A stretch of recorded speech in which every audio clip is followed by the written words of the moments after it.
తుంగస్తనగిరితటీ సుప్తముద్బోధ్య కృష్ణం పారార్చ్యం స్వం శృతిశతశిరసిద్ధమధ్యాపయంతి స్వోచ్ఛిష్టాయాం సజి నిగళితం యా బలాత్కృత్య భుంక్తే గోదా తస్యై నమ ఇదమిదం భూయ ఏవాస్తు భూయః. ప్రియ భగవద్బంధువులారా, ఈరోజు మన ధనుర్మాస వ్రతంలో 18వ రోజు. ఈరోజు చాలా ప్రధానమైనటువంటి రోజు. మన గోపీ జనం అంతా కూడా సేవించేటటువంటి మన అమ్మ నీలాదేవిని మేల్కొల్పేటటువంటి రోజు ఈరోజు. భగవంతుడు ఎప్పుడు కూడా కరుణా సముద్రుడు. ఆయన లోపల హృదయం నిండా కరుణ నిండి ఉంటుంది. ఆ కరుణ ఏం చేస్తుంది అనంటే, మనం ఏదైనా రక్షించాలి అంటూ ప్రార్థన చేస్తే వినేటట్టు చేస్తుంది ముందుగా ఆయన్ని. ముందర మన ప్రార్థనల్ని తాను విన్నప్పుడు కదా మన రక్షించేది ఆయన.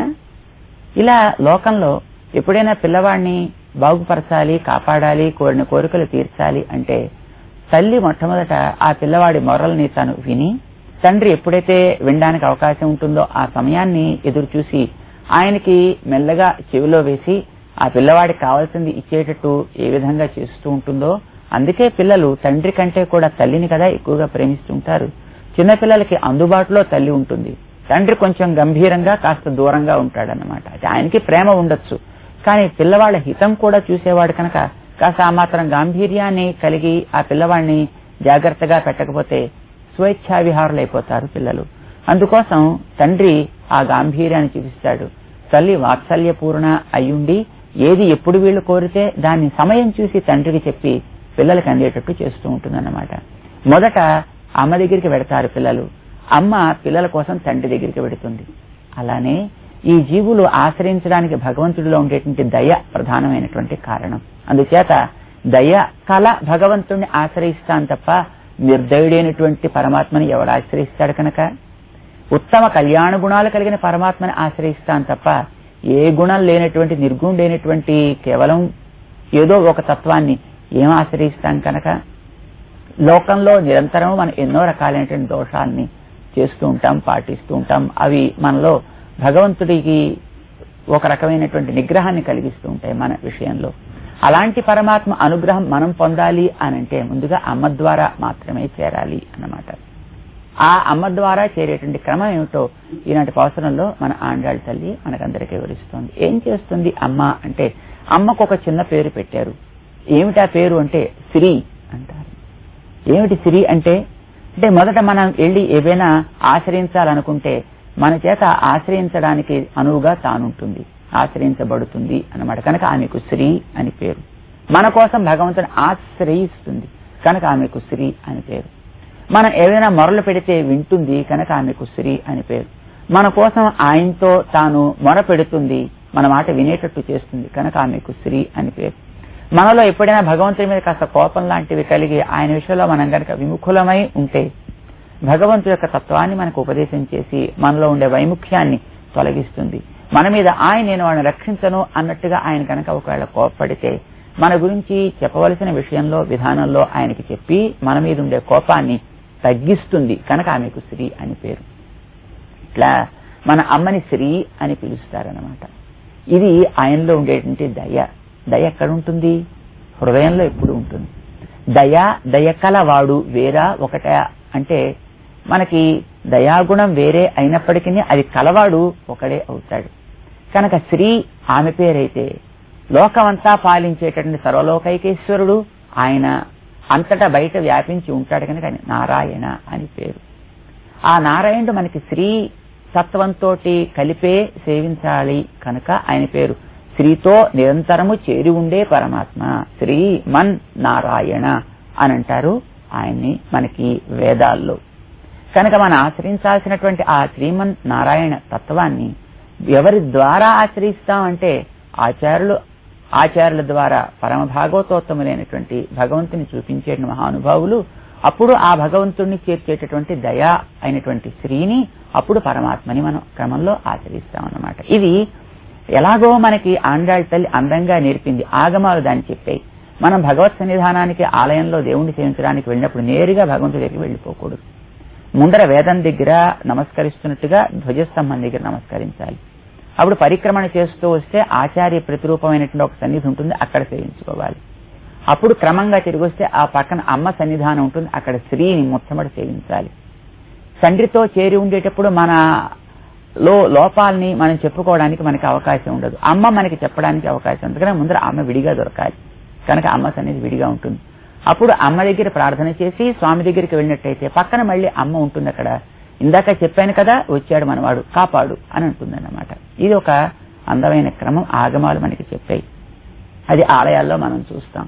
అది మన ఆండాళ్ళ తల్లి పాడి మనకు వినిపిస్తోంది. లేకపోతే రావణాసురుడు ఒకనాడు అమ్మని విడదీశాడు. సుమారు 9-10 మాసాలు లంకలో పెట్టాడు. తర్వాతైనా అమ్మ కలవడానికి అవకాశం కలిగింది. కానీ మన వాళ్ళు ఆలయాలు నిర్మించినప్పుడు అమ్మ సన్నిధానాన్ని విడిగా నిర్మాణం చేసేసి అందులో స్థావర ప్రతిష్ఠ చేసేస్తారే, చేరడానికి వీలు లేకుండా ఎంత అన్యాయం. రావణాసురుడి కంటే వీళ్ళు గొప్పవాళ్ళు అయ్యారు కదా. ఆ రకంగా చూస్తే ఇది న్యాయమేనా అని అనిపిస్తుంది ఆలోచన కలిగిన వాడికి. అయితే అది న్యాయమే. కారణం ఏమిటి అంటే అమ్మ ఎప్పుడు స్వామిని వీడి ఉండేది కానే కాదు. కాక అమ్మకి స్థానం స్వామి యొక్క వక్షస్థలం అని అంటారన్నమాట. విష్ణు వక్షస్థల స్థిత అంటూ ఆమె నామాల్లో ఒక నామం. శ్రీ వెంకటేశ్వరుని తిరుమల కొండ మీద సేవిస్తే అక్కడ వేరే అమ్మ సన్నిధానం లేదు, ఆయనకు హృదయంలోనే అమ్మ వేంచేసి ఉంటుంది. ఏమిటి హృదయంలో పెట్టుకోవడం, ఎక్కడో చోటు లేనట్టు అని అనిపిస్తుంది ఆలోచించే వాళ్ళకి. అంటే అమ్మ ఆయనలో ఉండేటటువంటి కరుణా స్వరూపిణి కనుక హృదయంలోనే కదా కరుణ ఉండేది. తలలో ఉండదు జాలి, కాళ్లలో ఉండదు జాలి, చేతుల్లో ఉండదు జాలి, గుండెల్లో ఉంటుంది జాలి. ఆ జాలికి ప్రతిరూపం కనుక అమ్మని హృదయంలో చూపిస్తూ ఉంటారు మన వాళ్ళు ఇప్పుడు కూడా అన్నమాట. అయితే ఆశ్రయించడానికి ముందర తను విడిగా కనిపించాలి కనుక అమ్మ సన్నిధానం వేరే ఉంటుంది, ఆ తర్వాత ఆయనతోటి చేరి ఉంటుంది. అయితే అమ్మ ఇందుకే స్వామితో విడిగా ఉంటుందా కలిసి ఉంటుందా అంటే విడిగా ఉంటుంది, కలిసి ఉంటుంది. విడిగా ఉండడం మనం ఆశ్రయించడానికి, కలిసి ఉండడం మన తరఫున చెప్పి ఆయన రక్షింపచేయడానికి అన్నమాట. భగవంతుడు సూర్య మండల అంతర్వర్తిగా ఉంటే మనం ఆ సూర్యుని దేన్ని బట్టి చూస్తాం? మండలాన్ని మనం నేరుగా చేరలేం, కానీ మనకు అవసరం ఉంటుంది కనుక తనతో ఉండేటటువంటి కిరణాలని, ప్రభని, కాంతిని మన దాకా నడిపిస్తాడు ఆ సూర్య భగవానుడు. అప్పుడు మనం లోకాన్ని చూడగలుగుతాం, పనులు చేసుకోగలుగుతాం, కావలసినవి పొందగలుగుతాం. మన దాకా వచ్చినటువంటి కాంతి సూర్యుడు ఇద్దరు వేరా ఒకటే అంటే వేరుగా ఉంటారు మనం ఆశ్రయించడం కోసం, కానీ వేరు కారు, ఒకటే. సూర్యుడు ఉంటే కాంతి ఉంటుంది, సూర్యుడు లేకపోతే కాంతి లేకుండా పోతుంది. కనుక అది ఒక అపృథక్ సిద్ధమైనటువంటి సంబంధం కలిగినవి అని అంటాం. అది ఒక విశిష్టమైనటువంటి ఏకతత్వం. ఏకతత్వం అంటే అది ఒక అద్వైతం. అది అందమైనటువంటి కూడిక కనుక ఒక విశిష్టమైనటువంటి ఒక అద్వైత తత్వం అని అంటుంటారు. శ్రీ నారాయణుల యొక్క ఆ సంబంధాన్ని, శ్రీమన్ నారాయణ తత్వాన్ని దర్శించినటువంటి మహానుభావులైనటువంటి వైదికులు. మనం ఆచరించడానికి ముందుగా తను విడిగా ఉంటుంది కనుక మనం మొట్టమొదటి అమ్మనే ఆశ్రయించాలి. అప్పుడు అమ్మ చూపేటటువంటి స్వామిని ఆశ్రయించాలంటూ పురుష సూక్తం కూడా మనకి శ్రీ లక్ష్మి ఎవనికి పత్నులై ఉంటారో అలాంటి వాడిని మనం సహస్ర శీర్షా పురుషుడిగా సేవించి తరించాలి అని ఉపదేశం చేస్తోంది. ఈనాటి సంవత్సరంలో మన ఆండాళ్ ఆ స్త్రీ తత్వాన్ని ముందుగా మనకు చూపిస్తోందన్నమాట. ఆమెను లేపుతున్నారు. నిన్న బలరాముడి దగ్గరికి వెళ్ళగానే కృష్ణుడు ఇక్కడ కాడరా, అక్కడ ఉంటాడు నీలాభవంతిలో, మీరు దారి చెప్పి వచ్చారు, అది క్రమం కనుక అక్కడికి వెళ్ళండి అని వాళ్ళకి దారి చూపి ఉంటాడైనా. మన వాళ్ళు ఈవేళ నీలాభవనం ముందరకు వచ్చి ఆమె మేల్కొల్పుతున్నారు. నీలాదేవికైనా కృష్ణుడికైనా తమని స్వతంత్రంగా కీర్తిస్తే కాదు ఆనందం, నందగోప సంబంధం పెట్టి చెబితేనే ఆనందం అన్నమాట. శ్రీకృష్ణుడు నందయశోదలకి పిల్లవాడైతే శ్రీ అంటే మన ఈ నీలాదేవి వారికి కోడలు కదా అవుతుంది. ఆమెకు కూడా బలానా వారి కోడలా అంటేనే గొప్పతనం ఉంటా. మన భారతీయ సంస్కారాన్ని మన ఆండాళ్ళు ఎంత గొప్పగా నిరూపిస్తుందో. ఒక స్త్రీకి తన యొక్క వంశాన్ని బట్టి ఏర్పడేటువంటి గౌరవం, తన యొక్క భర్తని బట్టి ఏర్పడేటువంటి గౌరవం, భర్తృ వంశాన్ని బట్టి ఏర్పడే గౌరవం ఏ విధంగా ఉంటుంది అనేది నిరూపిస్తోందన్నమాట. లంకలో ఉండే సీతమ్మ హనుమంతుడికి తన గురించి పరిచయం చేసుకుంటూ స్నుషా దశరథస్యాహం అని చెప్పుకుంటుంది. తన పరిచయం దశరథుని కోడలని, ఇది ఆమెకు మొట్టమొదటి గుర్తింపట.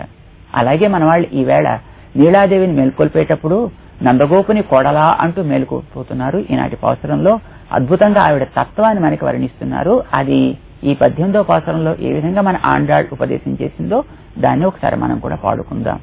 ఆండాళ్ తిరువడిகளே శరణం.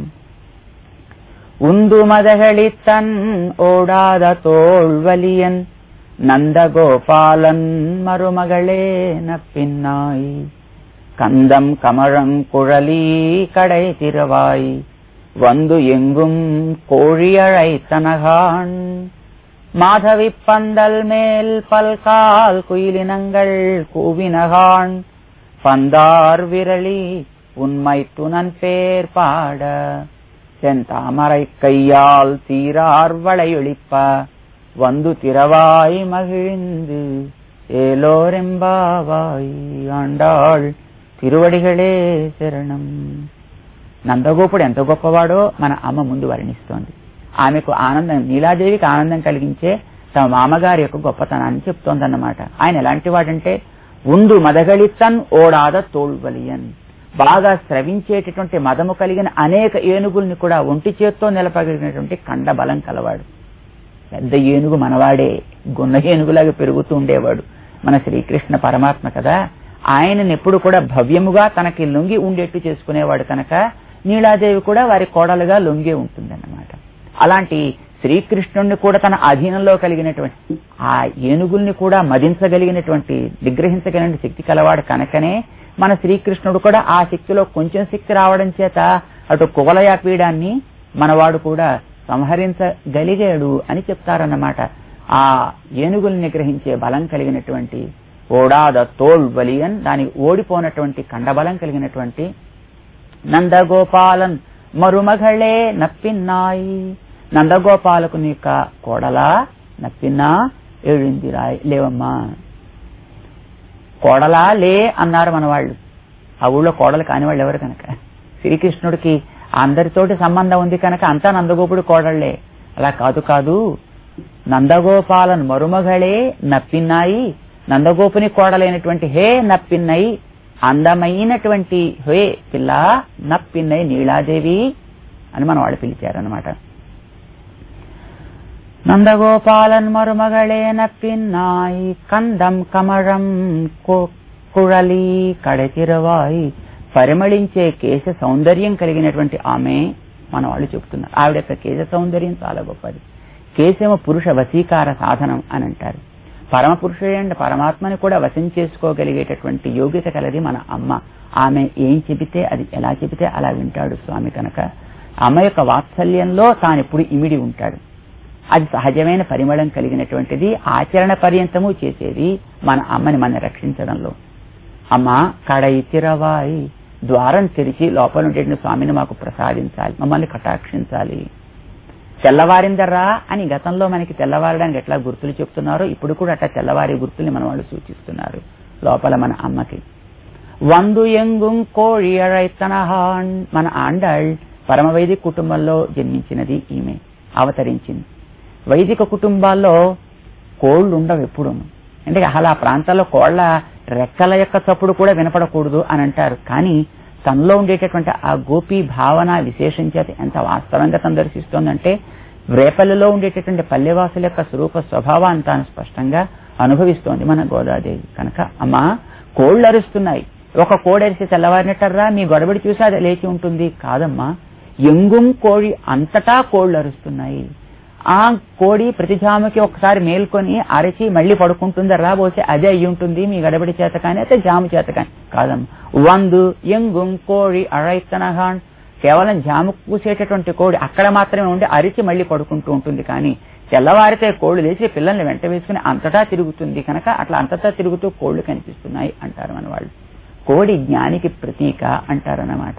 మురికిలో తిరుగుతూ కావలసిన వస్తువులు మాత్రమే వెతుక్కుని అవసరం లేని మణులు వేసినా ఎట్లాగైతే పక్కకి తొలగిస్తూ ఆ లభించిన ఆహారాన్ని తన శిశువులకి తినిపిస్తూ ఉంటుందో అట్లాగే జ్ఞానులు, ఆచార్యులైనటువంటి మహానుభావులు ఈ ప్రకృతిలోనే వారు సంచరిస్తూ ప్రకృతిలో కావలసిన వస్తువులను తీసుకుని ఇతరమైనటువంటి ఐశ్వర్యాదులన్నీ కూడా తృణప్రాయం చేసి లభించినటువంటి జ్ఞానాన్ని పెంపొందించే సాత్విక వస్తుజాలాన్ని తనను ఆశ్రయించినటువంటి వారందరికీ కూడా అందిస్తూ ఉంటారు కనుక వారిని కోడితోటి పోలుస్తూ ఉంటారు జ్ఞానులైనటువంటి మన పెద్దవాళ్ళు. అమ్మా అవి అరుస్తున్నాయి, కోడి అழைத்தனகான் అన్నారు. మరొక గుర్తు కూడా చెప్తున్నారు, నీ ఇంట్లో చూసుకో. మాధవి పందల్ మేల్ పల్కాల్ కుయిలినంగల్ కూవినహాన్, కోకిళ్ల సమూహాలు కూడా కూస్తున్నాయి. నీలాదేవి అందమైన పాటకారి కనుక ఈవిడ దగ్గర పాటలు నేర్చుకోవడానికి కోకిళ్లు కూడా వస్తున్నాయి. అవన్నీ కూడా మీ పెరటిలో ఉండేటండి మాధవి పందల్, మాధవి లత మీద చేరి నీవు రావడం కోసం ఎదురు చూస్తున్నాను. నువ్వు టీచర్వి కదా, కనుక నీ దగ్గర పాఠాలు నేర్చుకోవడానికి రాని టీచర్ ఉండే క్లాసులో ఎలాగైతే స్టూడెంట్స్ అంతా కూడా గడబడి చేస్తుంటారో అట్లాగా అవన్నీ కూడా అరుస్తున్నాయి నీ రాక కోసం. ఈ కోకిళ్లే పరభృతులని పేరు, ఇతరుల మీద ఆధారపడి ఉండేవి అన్నమాట. కోకిల తన యొక్క సంతానాన్ని కాకి గూట్లో పెంచుతుంది కనుక దాని పరభృత్ అని పేరు అన్నమాట. అలాంటి జ్ఞానం కలిగినటువంటి ఆళ్వార్లను కోకిలతో పోలుస్తూ ఉంటారు మన వాళ్ళంతా కూడా. వారు ఎప్పుడు కూడా తమ మీద ఆధారపడు, పరస్వరూపమైన పరమాత్మ మీద ఆధారపడి వానానుగ్రహంతో జ్ఞానాన్ని పొంది వాణిని పాడినటువంటి వారు. వారి పాటలు కోకిల వలె శ్రావ్యముగా ఉంటాయి. కోడి యొక్క అరుపు తెల్లవారటాన్ని సూచించినట్టు జ్ఞానుల యొక్క ఆచార్యుల యొక్క పలుకులు మనకి మేల్కొలుపుతాయి. కోకిళ్ళ యొక్క అరుపులు పాటల వలె ఆనందంగా శ్రావ్యంగా ఉంటాయి. మాకు ఇటు ఆచార్య అటు ఆళ్వార్ల యొక్క సూక్తులు మాకు మేల్కొలుపు కలిగించాయి, అవి తెల్లవారడానికి సూచన కలిగిస్తున్నాయి. అమ్మా ఫల్కాల్ కుయిలినంగళ్కు వినగాన్ కోకిళ్ళు అరుస్తున్నాయి అంటూ మన వాళ్ళు చెప్పారు. అయితే ఏం జరుగుతోంది లోపల చూద్దామని మన వాళ్ళు కిటికీలోంచి లోపలికి చూసి ఉంటారు. అయితే అక్కడ లోపల ఎవరున్నారో స్పష్టంగా కనిపించటం లేదు, కానీ మన వాళ్ళకి ఆ కిటికీలోంచి అమ్మ యొక్క జడ కనిపిస్తోంది, అందులో ఉండే అందమైన గుత్తులుగా పుష్పాలు కనిపిస్తున్నాయి. బహుశా రాత్రి ఆటలాడుకుని ఉంటారు అమ్మ స్వామి కూడా బంతులతోటి. ఎవరు చేతిలో బంతి ఉంటుందో వారు గెలిచినట్టు లెక్క. అది అమ్మ చేతిలోకి వచ్చింది కనుక చెయ్యి కనిపిస్తోంది, ఆ చేతిలో పట్టుకున్న బంతి కనిపిస్తోంది, వ్రేళ్లు కనిపిస్తున్నాయి, జడ కనిపిస్తోంది, అటు ఏదో ఒక ఆకృతి అమ్మ ఆకృతి కనిపిస్తోంది. అది చూశారు మన వాళ్ళు, అది చూసి పిలుస్తున్నారన్నమాట. పందార్ విరళి, బంతుల వలే చక్కగా మంచి వికసించి ఉండేటటువంటి శ్రీహస్తం. మన వాళ్ళు కొంచెం కోపంగా ఉందన్నమాట. మేమంతా కూడా ఏ రకమైనటువంటి అనుభవం లేక మేము విరహ పరిస్థితులమై ఉంటే నువ్వు హాయిగా ఆనందంగా ఉన్నావే, పిల్లలు కలిగే శోకాన్ని చూసి అమ్మ కూడా దాన్ని బాధపడి తొలగించవద్దా, నువ్వెంత ఆనందిస్తున్నావు లేదా. పందార్ విరళి, చేతిలో బంతిని ధరించి ఉండేటువంటి అమ్మ, ఈ బంతి లోకానికి ప్రతీక. దీన్ని భగవంతుడు తన చేతిలో కాపాడుతూ ఉన్నప్పటికీ కూడా అది అమ్మ యొక్క అనుగ్రహానికి లోబడి ఉన్నప్పుడు లోకం అంతా కూడా సుఖిస్తుంది. దయా స్వరూపిణి కనుక ఆమె, దాని చేత ధరించినటువంటి అమ్మ. ఉన్మైతునన్ పేరు పాడ, నువ్వు కోరుకునేది స్వామిని పాడాలి అని. అమ్మని ఎప్పుడు పిల్లలు పాడుతూనే ఉంటారు, కానీ అమ్మకు కూడా ఆనందం స్వామిని పాడితే మేము నీ స్వామిని పాడటానికి వచ్చాం, నీ తరపున స్వామిని పాడటానికి వచ్చాం. ఉన్మైతునన్ పేరు పాడ, పాడటం కూడా ఏదో లాభం కోరి కాదు, పాడటమే ప్రయోజనంగా మేమంతా వచ్చాం. చెంతామరక్కయ్యాల్ సీరార్ వళయుడిప్ప వందు తిరవాయి, అందమైనటువంటి పుష్పము వంటి సౌగంధ్యము, సౌందర్యము, సౌకుమార్యము, లావణ్యము కలిగినటువంటి ఆ నీ శ్రీహస్తంతో ఒక్కసారి అమ్మా తలుపు తీయవా అడిగారు. తీసే ఉంది రెండరా అంది అమ్మ. కాదు కాదు, మేం తీసుకోదగినటువంటి తలుపు కాదమ్మా, చందామరక్కయ్యాల్ నీ యొక్క శ్రీహస్తంతో తీయాలి అంటూ మన వాళ్ళు ప్రార్థన చేస్తున్నారు. ఆమె కొంచెం చేతులకి గాజులు అలా వెనక్కి పెట్టుకుని చప్పుడు కాకుండా తీద్దాం అనుకుంటే కాదు కాదు, నువ్వు లోపల లేస్తున్నట్టు వస్తున్నట్టు తలుపు తాకుతున్నట్టు తీస్తున్నట్టు మాకు కూడా అనుభూతి కలగాలి కనుక నువ్వు చేతులకు ఉండేటువంటి తామరక్కయ్యాల్ సీరార్ వళయొడిప్ప, చేతులకుండే గాజులు కూడా ధ్వనించేటట్టుగా నీ చేతి గాజుల ధ్వని చేత మా చెవులకుండే ఆకలి తీరాలి. నువ్వు తలుపుని స్పృశిస్తే ఇటుని స్పర్శించడం వల్ల మా యొక్క దేహపు ఆకలి తీరాలి, నీ యొక్క రూపదర్శనం చేత మా కంటి ఆకలి తీరాలి. ఇలాగా నీ యొక్క ఆ చేతికుండే పరిమళం చేత మా యొక్క ఘ్రాణేంద్రియం యొక్క ఆకలి తీరాలి. ఇన్ని రకాలుగా నీవు అందించేటటువంటి శ్రీకృష్ణ దివ్య అనుగ్రహ విశేషం చేత మా యొక్క మానసికమైన ఆకలి తీరాలి. అట్లాగా నువ్వు వందు తిరవాయి, అక్కడి నుంచి కాదు వచ్చి బయటికి తీయాలి అమ్మా తలుపుని అడుగుతున్నారు మనవాళ్ళు. అబ్బబ్బా ఏమిటర్రా అన్నట్టుగా ఆవిడ అనుకుందో ఏమిటో, కాదు కాదమ్మా, నీ పిల్లలం కనుక మా ఆనందం నీ ఆనందం అనుకుంటూ నువ్వు తలుపు తీయాలి. మగిழிందు వందు తిరవాయి, ఆనందంతో వచ్చి తలుపు తీయవా అంటూ మన వాళ్ళు అమ్మ యొక్క దివ్య వైభవాన్ని చెబుతూ ఆమె యొక్క కృపని ప్రార్థన చేస్తూ ద్వారాన్ని తెరవమని ఈవేళ పాసురంలో కేవలం అమ్మనే ప్రార్థిస్తారు. రేపు అమ్మని స్వామిని కలిపి ప్రార్థన చేస్తారు మన వాళ్ళు. ఈనాటి పాసురం ప్రధానమైనటువంటి చాలా అమ్మ యొక్క వైభవాన్ని చెప్పే పాసురం. ఆండాళ్ తిరువడిగళే శరణం.